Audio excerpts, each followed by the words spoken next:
अंबाजोगाई शहरात गजानन महाराजांच्या पालखीचे आगमन झाले। शहरातील नागरिकांनी मोठ्या उत्साहात आणि भक्तिमय वातावरणात पालखीचे स्वागत केले।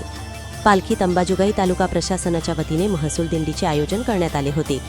या दिंडीत महसूल विभागाचे अधिकारी आणि कर्मचारी सहभागी झाले होते।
आषाढी एकादशी निमित्त आज गजानन महाराजांची पालखी अंबाजोगाईमध्ये येत आहे। अंबाजोगाई शहरामध्ये त्यानिमित्त आपले महसूल विभागाचे विविध कार्यक्रम जे आहेत, विविध योजना आहेत, त्याची माहिती देण्यासाठीची दिंडी महसूल विभागाने आयोजित केलेली आहे।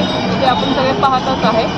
सर्व लोकांनी याच्यामध्ये सहभाग व्हावा, लोकांपर्यंत माहिती पोहोचावी, एवढाच त्याचा उद्देश आहे।